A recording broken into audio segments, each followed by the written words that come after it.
以色列曾经是我再熟悉不过的地方，阔别10年回来，却发现这里的故事改变了。曾经它是一片冲突之地，有关它的故事充满斗争与死生。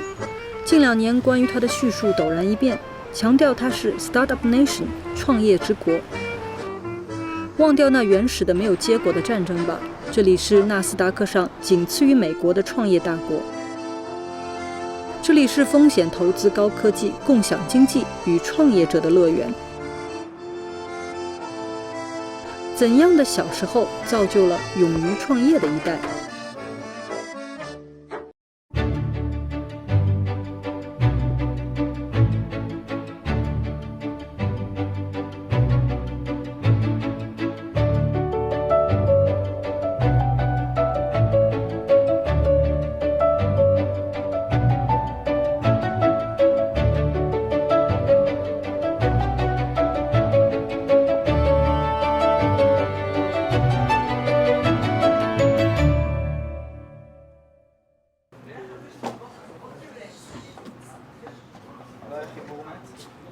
？Drive forward with the left stick, and you control your left and right rotation using this stick, like that. Now you can move around the field. This year's field, you can approach those feeders.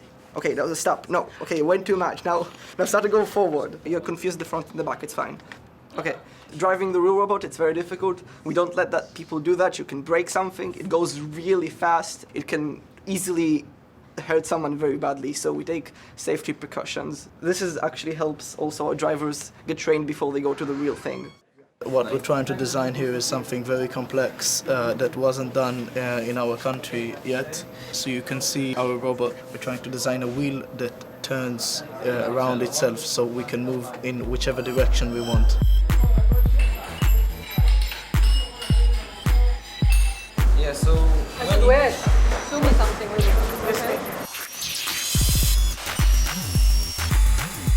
We design the bot and then we come here and we manufacture it totally ourselves. We don't use any factory or any other adults. We made it all by ourselves, only the kids. We do engineering, we do electronics, we program the robot, the PR, the public relations, business, getting sponsors. So GSA and FRC helps us teach all these things. Like, I'm only 14 years old and I'm already doing things that I never thought would be possible to be done at my age. It's quite interesting because you guys keep calling yourself kid, but you look, quite adult. So it's not only the knowledge you know. It's the character. The thing is that kids in this place, they do become people that can take the good decisions for their life, which I think that school as it is does not give you this special art. What do your parents say? Sometimes they get a little bit mad that, we're all the time here, but this has taught me more than, 9 years of school has about life and about engineering, about technology. And they understand that it's something that has contributed so much to my life, and they understand that I like it. And, they accept it.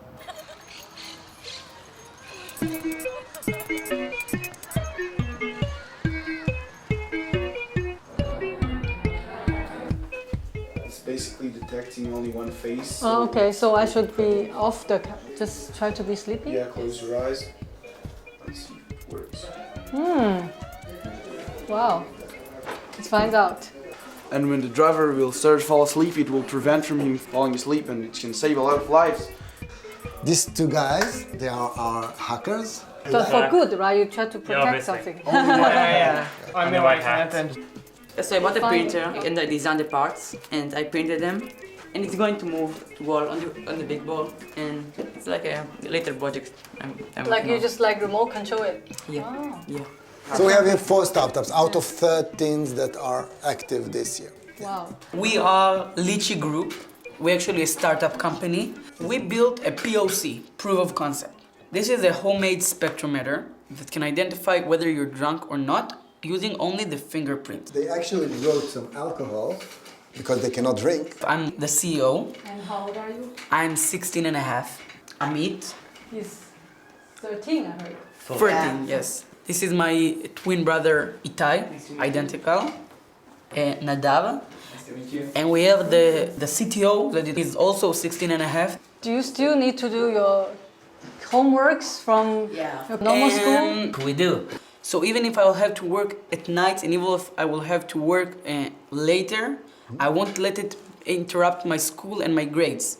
Have to know that this is not instead of school. This is with school. But you feel the gap between this, right? Like here you try to solve a real problem. And I think this gap is horrible, for me at least. This gap is just pointing at all the problems the education system has today, at least in our country. The education system should tell children the real problems. The children need to stop them. The children need to think of solutions, how to solve the problems. 他们中每一个人头衔不是 CEO 就是创始人，但是96%这样的创新企业都会失败，尽管这个数字已经比全世界的普遍数字低。一个犹太朋友曾经告诉我，犹太民族认为最重要的3件事情就是教育、教育、教育，而其中犹太妈妈的角色尤为关键，可能与中国妈妈有些相似，都是望子成龙，对下一代严格要求，寄予厚望。不过细细聊起来又有所不同。Nava 是最早进入高科技领域的以色列女性之一。我们到她家中探访，这一次她的身份是犹太母亲。Maybe it was his 12th birthday, where we actually went to see a startup. This is so interesting. Birthday party, you were going to a startup company. Now I understand why. In Hong Kong, when it's birthday party, we have cakes. We had cakes and went to parks, and we went to a startup company. Very special, very special. And last year, with a group of friends, there were 4 15-year-olds, they started a company within the framework that's available at their school that's called Green Start Academy. They devised a certain product. He was the CEO of the company, and they went to the NASA competition, and they got to the semifinals and the national Israeli competition. They won 2nd place. Now, they might not continue with that company. This might not be the next big thing, but they've learned the process. Most people around here would say, do your best, and if you don't succeed, I'll be there to help you, to try just a little bit harder and maybe not always succeed the first time around. I think that's fine. And I also think that everyone needs to know how to deal with failure. You won't always succeed. This one I like. Again, diving on another occasion. Expose them to anything that you might be interested in and then some. They might not choose to do 10 different things, but they will know that they exist, and they will maybe then focus on 1 or 2 of them.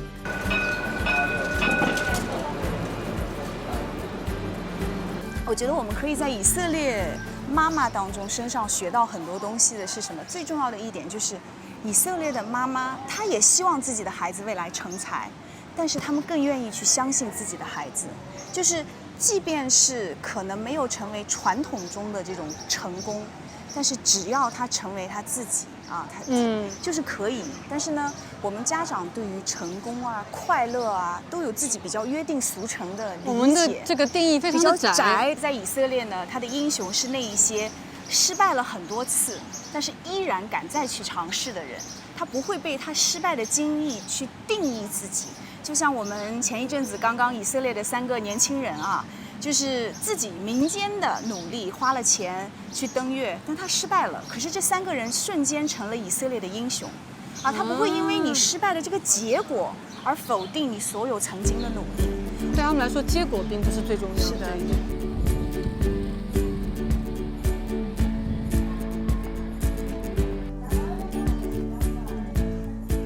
What I'm doing is I'm just putting my hair up.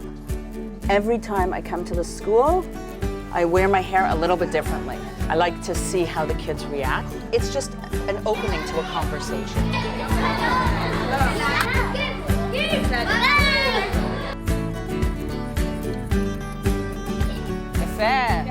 Up, up. Gracias. I'm an educational clown, and an educational clown means I am a person. I look absolutely normal. I wear no mask, no makeup, and the only mask that I do wear is this nose.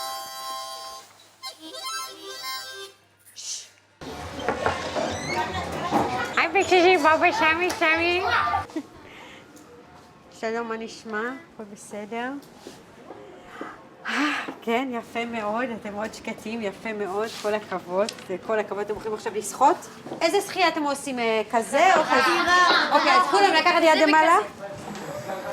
כן, יפה, זה ממש מדעי. עכשיו אתם יכולים לעשות בצורה מדעית סיבובים. בצורה מדעית. שבצד השני. זה טוב לדעת שזה מסריח. אז אם זה לא מסריח, אז כל אחד יגיד שתסריח, תסריח, ואז זה מסריח. מדעי השחייה, רגע. מדעי השחייה. And we talk about separate gender smell of girls and boys and how you know it's a girl and how you know it's a boy.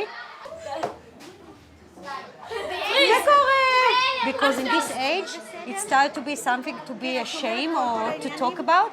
So I said, if you don't feel you're smelly, something is wrong. This is a ceremony of relaxing.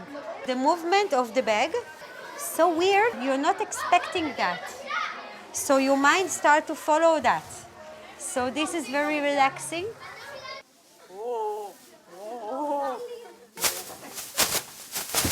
תשים בראש.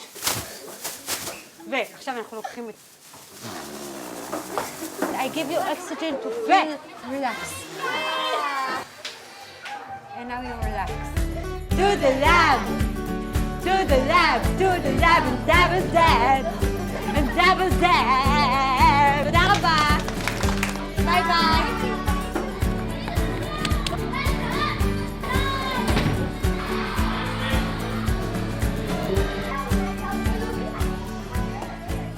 I sat down between them. They didn't say go away. They were okay with it. And they knew the game had begun. So I took one girl's computer, gave it to the other girl, and switched them around. They were okay with it. They were laughing. And so I moved one over slowly. They were playing with me. I think she was a bit surprised that she got pushed off the bench. She was happy to fall. But she was happy to fall. And she knew that after she fell, it's okay and she could get back up again. The other girl was not okay with that. She said, I don't want you to push me all the way off. Just a little trick to push the boundary, to give them something fun. They're going to remember, they're going to go home today and tell their parents, we were sitting outside on the bench doing our computer homework or doing our math homework, and the educational clown came and she just added that something fun. Therapeutic clown is an art form. I allow myself to show through all the thoughts, all the emotions I have when I am in failure. It's very interesting because it's very human. It can happen to everybody. The word failure has negative connotations in English. When you take the Hebrew word for failure, kishalon, the connotation is not as negative anymore. It could mean you tripped along the way, you made a mistake, and perhaps you were also unsuccessful. Looking at how the culture reacts to failure, I failed. Okay, you failed. Now what are you going to do? Oh, now I'm going to try again, learn from my failure, learn from my mistake, and now I'm going to try again and move forward. And I would say on the whole, the culture of Israel, it doesn't look at the failure as something ending. When a student can see that a mistake is not the end of the world, and you can enjoy this attitude, you can, in a way, say, oh yeah, I made this mistake last time. There's that joy there, and joy is really a big word that we try and bring into the school setting. When you think of a school, it's not usually the first word that comes to your mind. Yeah, wow. But when you come into a school with educational clowns, there's joy, there's color, there's happiness, there's openness, there's new communication between the students and the teachers, the students and the students. There's fun. And if you think of a school that is fun and joyful, who wouldn't want to come and learn?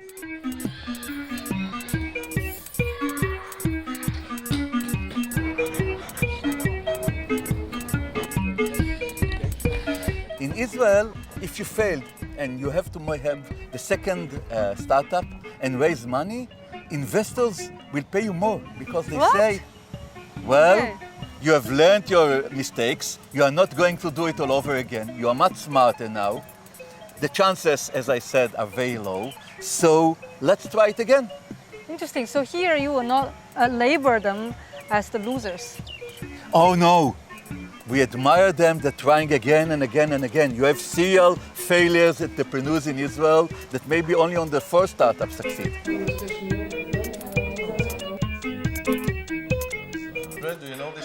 德隆是以色列知名的教育家，他自创一套方法，激发孩子们大开脑洞。在自己的家庭中，他们也常常玩这样的游戏。See what we're gonna do. So this is a table, and we are gonna stay instead here. Let's say that we have a bottle of water. It's gonna be our first item. Okay. Now, our goal is to create a chain of objects, okay? And I'll be the first participant, okay? So I'm now placing the cup here. Yeah. But the rule is that I have to provide an explanation. So you pour the water into the cup. This is the reason why I placed the cap in the first place. Now you have to choose one of the items here, to place it here and to provide me with the explanation. You need this for the AC. You drink water because it's too hot. This is black too. Black and black. Both of them, we open them. We have to turn them on in order to use them, okay? Which is more complicated. Okay, now what can come next? It's at any kind of links. Any kind of links, Okay. but it has to be as unpredictable as possible, as crazy as possible. Because usually what people do, they already know the game. But what people do is to say, well, I'm going to brush my teeth, I'm going to use the wet ones. You know, it's like to create an order, kind of a logic. You need to break all this. Yes, Okay. and you did it, by the way, because your first step was to place remote here, say it's hot, so I'm going to turn on the air conditioning. It was already special. Okay, cool. You can choose only, let's say, two items. These Yeah. two, for example, okay, the watch and the key, okay? Try to come up with at least 35 to 45 different options to connect between the two. It's like stretching your muscles of flexibility. So, they are both black, they are both, we need them on a daily basis, they are man-made, and if you get stuck, you can always say, made in China. Okay? They both keep moving. Keep moving! Very nice! For the car, you have 4 wheels, round shape. Watch is all kind of, most watch are round shape. Good. Yeah. When you're talking about the muscle training, I do feel it like when I was thinking, like come up with some ideas. Yeah. I feel here, it's a bit tension there. It's very, very easy. But it's so important. And it's like the precondition of every discourse about creativity. To have the ability to connect between different objects and to connect between different options in life. Can you share us a little bit more about how do you educate your kids? Yeah, my daughter Alona, she's now 11 years old, and since she was 8, she went to sleep in the night, in 11 o'clock, almost midnight, yes. What? But it's okay with me, you know why? Because at 7 o'clock in the morning, she gets up and she's on. So if she's okay with it, I'm okay with But it. which means she didn't get enough sleep. She has to learn what is good or bad for her. What I did is that I also go to bed at 8 with them. I Really? really want to understand if a child at young age could set up the routine for themselves. Sure. Itamar! Hi, Itamar. Hi. Yeah. Hi. So you are now 13. I go to sleep whenever I'm tired. 7 o'clock or 1 o'clock. Just whenever I want to. Because I feel like my parents gave me the ability to be responsible for myself. And they trust me with that. What age is that we are talking? Start to have the freedom. Since I can remember, to be honest. Wow. You never have any kind of control, like how much time you can use the iPad or stuff like that? You could manage all this by yourself? Yes. I wouldn't do it for the whole day because I have the ability to control myself. I don't allow him to go to sleep with his smartphone. It's not healthy, but the rest of the day, he knows how to manage himself better than I can do that. Because my responsibility is to enable him to manage himself. So it's not by saying all the time, what should you do every single hour? This is not the right process. Because I want him to be active, not a passive creature.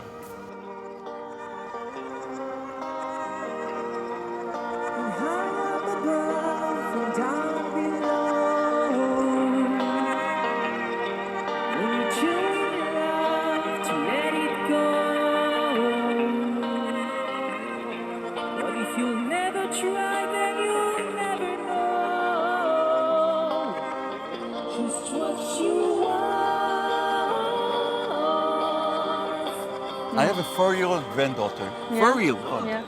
She stays with me a lot. And every time I tell her, you go to sleep now, she said, why? You should wear this dress, why? You have to eat now, why? They question everything. Debating is part of Judaism. You don't take the Bible as it is. You try to understand the different meaning. The Talmud, I heard The there's a lot of Talmud, argument. exactly. So it's about argument, about saying, well, this is a tree, let's argue if whether it's a tree or not. So, and why this is here. So we must have opinions. Not that you have a right or wrong answer, but we question. We question authority. In Israel, there is no power of authority.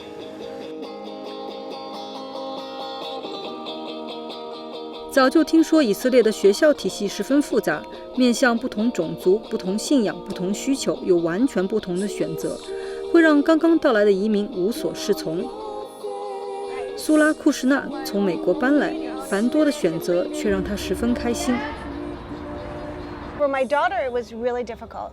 She had a lot of anxiety about school. She ended up actually being in 5 schools here. Wow. 5 different schools. So at one point we were looking at the democratic school, which is where we are right now, which I think has a really fascinating educational theory, really based on kids studying what they want to study. This is a good example where there's parents were unhappy and they gathered together like a small group, about 10 of them, and they decided that they were going to create something different. It didn't look like this in the beginning. It was just a small group and they tried it and they made it work, and then eventually they got support from the government. It's like that with a lot of the schools. If it's not going the way that you think it should go, then you're going to do something about it. You're going to make the change. You're going to get up. So like a startup school. A startup school. Like startup is not only about entrepreneurship. Right. But then the government is okay with like you start a school. Bureaucracy in every country is still bureaucracy. Okay. You have to fight it. But yeah, it will happen. It will happen if you can prove that you have support and the desire and the willingness, and you can make it work. So. She's 5 years old. Yeah.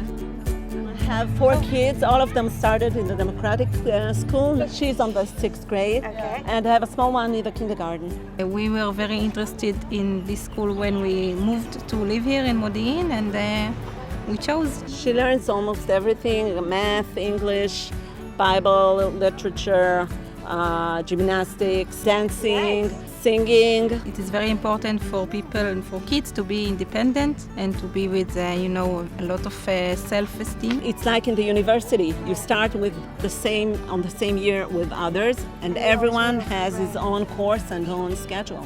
So Definitely. The final test will be the same. So It is standardized. It's a standard test in the end. Right. But they can choose if they want to do it. Right. And it's definitely different in the attitude. Yeah, for sure. If you choose to do a bagrut or you must do it.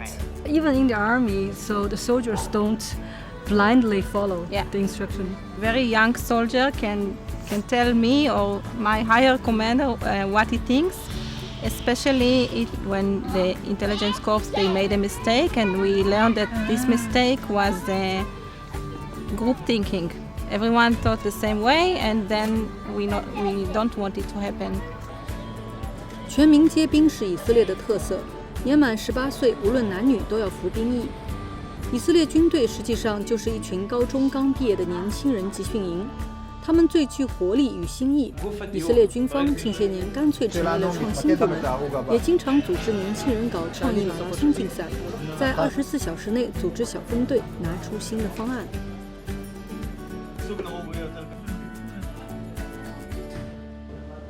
We just offer them opportunity to come with idea and to bring staff together. Soldiers from different units that work together at the first time. They just met. No, they just met and team work up together. and work together. Yeah. Wow. Why they could not learn this from outside the army? Because outside the army, they start the job and they from the lowest level. Lowest level, yeah. And here they can manage the projects. And he learn how to manage the project, how to manage his friend.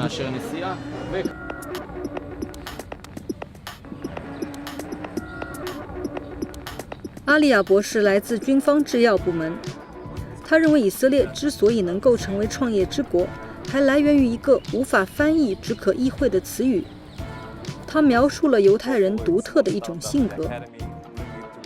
We talked about it maybe earlier. It's called the Israeli chutzpah. Yeah, chutzpah.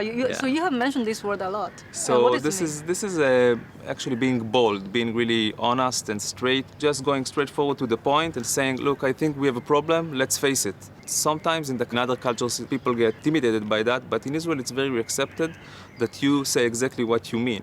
And that makes us very, very honest with each other and allows us to go really fast towards solutions. So your soldiers, they could challenge you. They could come up with their Exactly. doubts and So arguments. we give them the platform to do that. We ask them all the time. We WhatsApp with them. We ask them via emails. We let them the opportunity to express themselves and to say, even though they are really in the lowest rank right now, they can feel free and comfortable to say exactly what they need.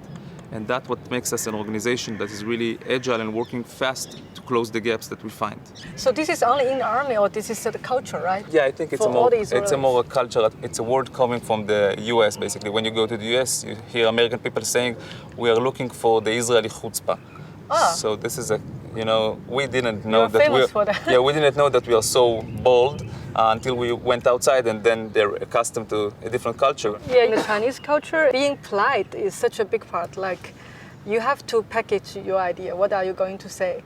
And especially with your parents, your teachers, so your bosses. So I think it's a good idea to be polite. Don't get me wrong. You don't want to be rude. But still, you need to be very able to express exactly what you think instead of saying a lot of nice words and then nobody understands exactly what is your problem.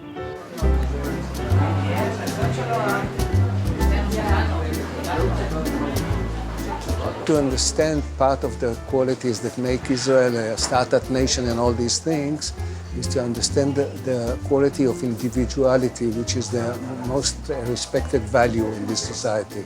That means a lot of creativity, a lot of individuality, a lot of finding new ways, real disdain for anything traditional. Even in Israel, there's no great respect for authority, especially not for government. And me, as being a satirical creator, I know that everything is game. You can laugh at anything. I gave you the example of this book, which is comic books about the Holocaust. Because humor is also your tool to overcome the sorrows, to overcome your problems.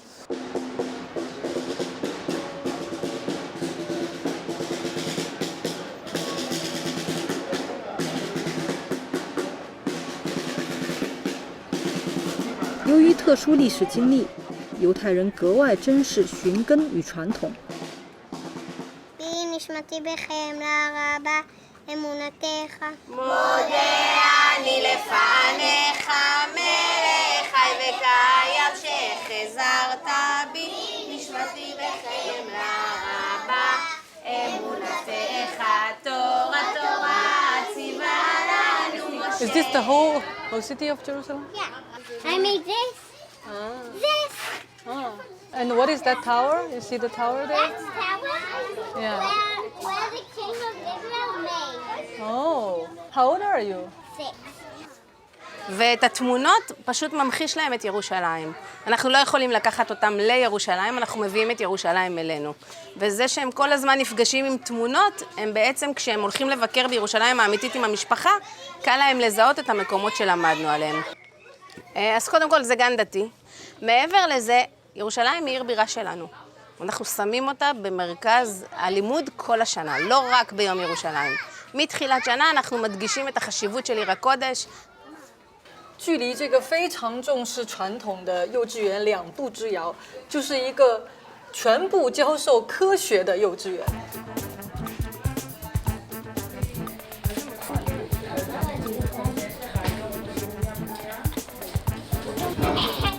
מיוחד בגן הזה, זה גן מדעים ואומנויות שהקמנו אותו על מנת שכל גני החובה בעיר מודיעין יבואו לבקר פה ולהתנסות בפעילויות בנושאים שונים.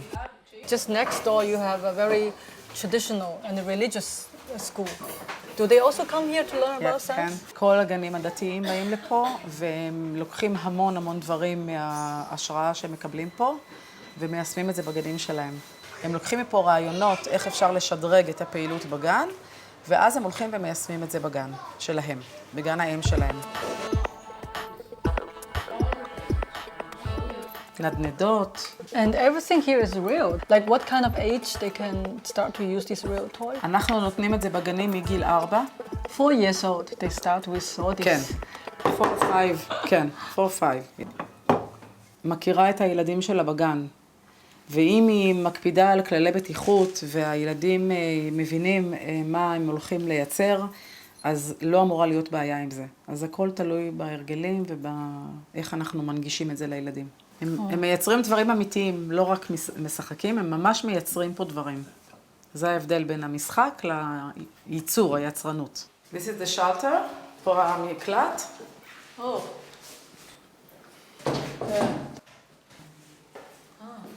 וגם פה הילדים יכולים לפעול, יש להם פעילויות שאנחנו מכינים להם. האבנים, בלנס, יוצרים את האיזון באבנים. פה יש להם שולחן אור שהם יכולים לבנות ולראות על המסך. היום היו פה ילדים שביום ראשון היה יום ירושלים, אז הם יצרו פה את ירושלים על השולחן. So even in the shelter you would continue to teach, to learn. כן. וזה עוד מקום שהילדים פועלים בו, גם בלי שיש צורך במקלט. זה חדר חושך למעשה. בכל גן יש ממ"ד. בכל בית ספר, בכל מבנה ציבורי שיש בו ילדים, נוער, יש לנו מקלטים או ממ"דים שאנחנו אמורים להיכנס אליהם תוך 60 שניות. אנחנו מתרגלים את הכניסה לממ"דים על בסיס קבוע, לאורך השנה, בהמון תחנות. כמעט כל 3 שבועות יש לנו תרגיל, ניסיון כניסה לממ"דים, כדי לראות שאנחנו עומדים בזמנים. 莫迪英市市长听说我们拍摄教育话题，专程赶来介绍。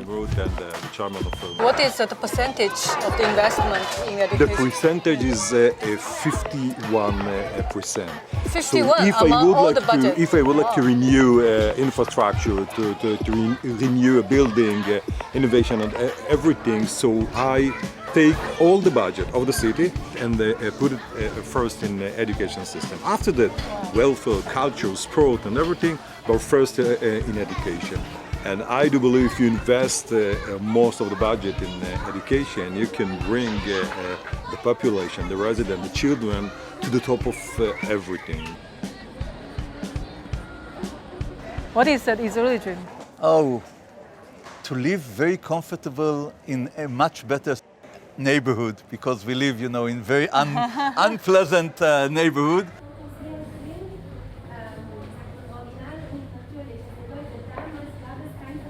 This museum is kind of a speck to our culture. How Jewish immigrate, why they immigrate. Jewish community, you feel united. You feel these are your brothers and sisters. You go praying in the same synagogue, you celebrate the same holidays. So it makes you all Israelis from day one, which is contrary to many immigrant countries like US, Australia, Canada, or other Western countries. Can I put it like to achieve an Israeli dream, let's say, so the identity is something to unite it all? Yeah, absolutely. Whereas when you talk about American dream, you think people go there for a better life, but not like necessary to be like Americanized or American. This is a very nice observation. What is the deep roots here? Why you're so tolerant to failures? Well, we are not tolerant to failure. We are tolerant for trying again. We don't see it as failures. We see it, just as experience. Didn't work out, let's try it again. Is there something deep in the culture? Well, I think this is because Israeli thinks in a survival mode. Meaning we are living in Israel, but we are never sure about tomorrow. We know that Jews suffered before. We know we had this Holocaust and these events. We don't take anything for granted. We are not sure of everything. So we must question everything. If we must question everything, not just to ask, we should come first with solutions. So if we come with solutions, we are innovative.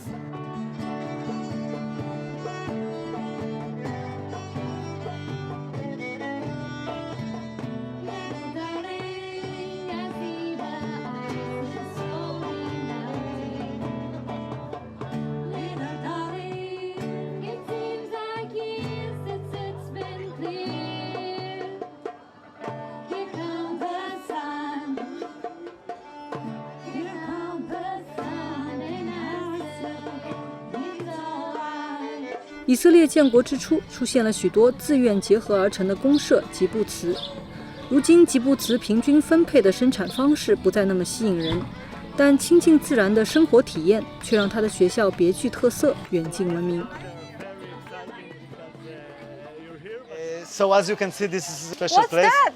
We call it Pinat Chai. It's the animals corner. What is it? This is rat. Young rat. תראו את זה למצלמה.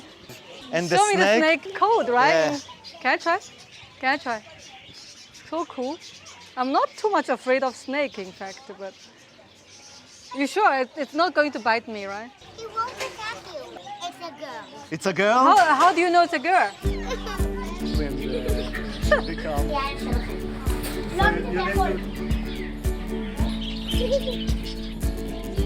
The smell, the look. The kids that run around in socks, the dirt, the sand, the beach. The teachers, definitely the teachers. No, I'm serious.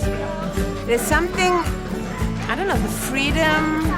This is your fifth child. My fifth child here. Yeah. So your biggest is like how old? 24. Everybody comes here. All of them came here.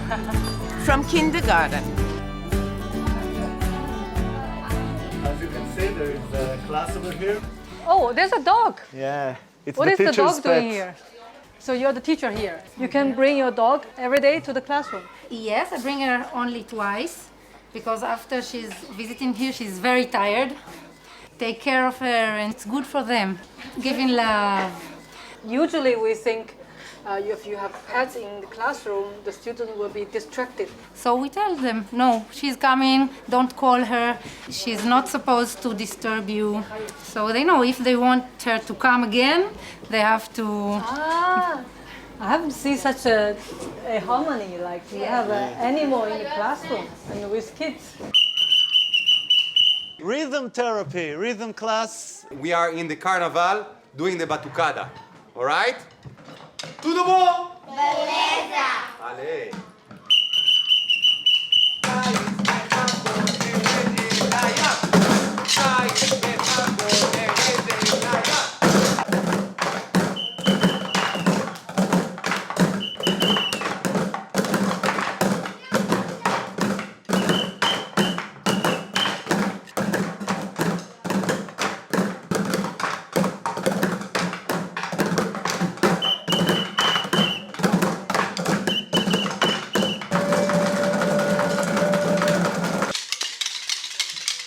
Just a barrel. Yeah.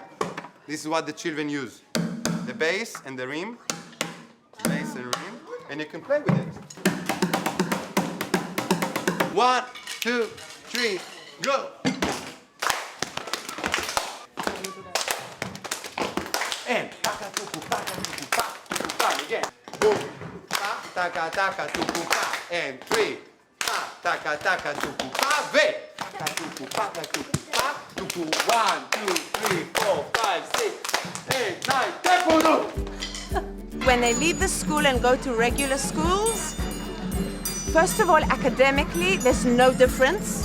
It looks like they're outside all the time, but they learn a lot. They leave the school and begin 7th grade, and they know as much, if not more, than kids who come from regular school. So that's one side. And they enjoy going to school. They learn how to learn. They go out and do. Instead of sitting in a classroom and learning, they go and do and touch and feel and smell. And it's amazing. Actually, my grandfather was the first teacher over here on this school. When my grandparents established this kibbutz in the 50s, they used to do everything together. They used to share clothes and their food, their money, everything they did together. In the last 20 years, it changed. Everybody earned his own salary, and we don't share everything like we used to do before. There's still some things we do together, like holidays, and we still take care for the weak hearts of the community. 旧的人际关系不再能适应新的时代，但是旧的关系中那个令人留恋的部分，竟然还是可以在孩子中保留下来。学校变成了美好的乌托邦。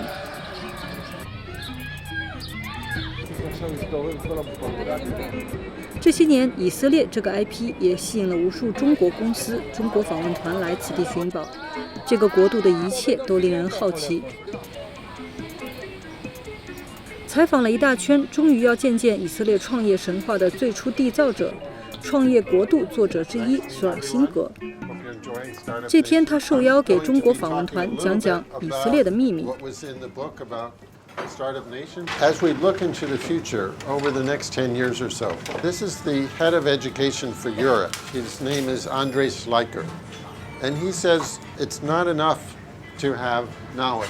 The world economy doesn't hire you for your knowledge. The world economy hires you for what you can do with that knowledge. It's about the ability to solve problems. It's about thinking in an entrepreneurial way. How education can help children to nurture and trigger their continuous motivation for learning. On our first day of school, we have tremendous motivation. What happens is all of that gets taken out of us year by year by the education system. So I think the way to do that is to give kids much more control over what they're doing. That's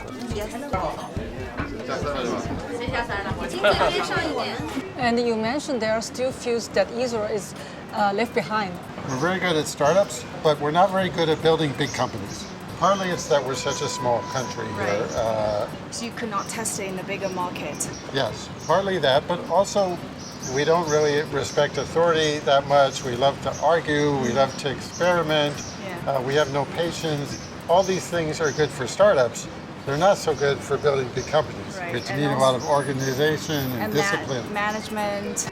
You know, a lot of digital delegations are saying, can you tell us about a startup we should invest? I said, don't invest in Israel. Oh. Why? Because they don't last long. Or... Exactly. You're going most of the time, maybe you make like in $1 million 10x or 20x, but you don't really understand. Make collaborations. We are great in what we called from 0 to 1, taking out of nowhere idea and transforming them into successful startups. In China, you are great in upscaling.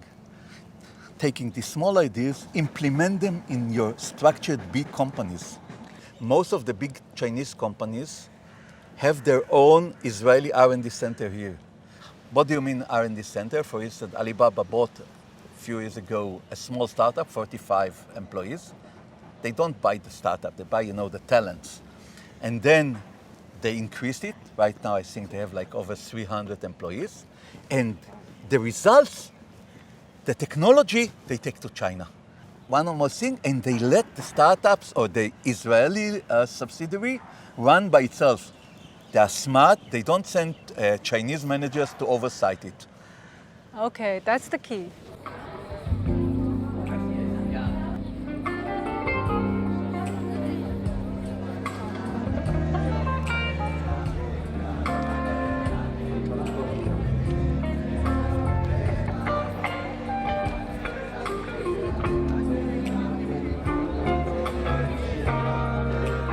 年后重返以色列，更新了我对他的认知。创业乐土并非创业成功之果，但勇于尝试的精神带来了未来的各种可能。对我自己最为触动的是那天在教育家德隆家中，我忽然在没有标准答案的游戏中看到每个人的想象都无边界。然而从小到大，我们是以无数标准化考试的结果来定义自己的。直到离开了学校，没有标准答案的人生才开始，我们才重新认知自己。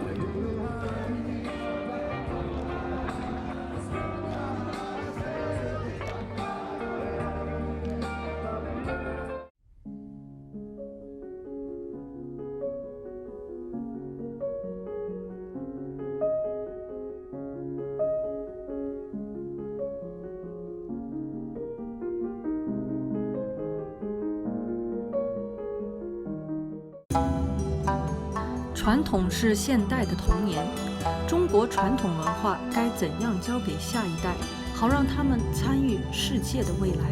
这个字怎么念？我们想把过去的东西扔掉，中国文明它有一个特点，它是隔不断，它的真正的核心还真不是从书本上读来的。走遍了南北北西东。不要把自己局限在我就是一个中国人，我也是地球人，跟我生命息息相关的东西我都讲出来。就是用这个诗的头2个字：原来世事无穷变，但见生机是老生。这世界很酷。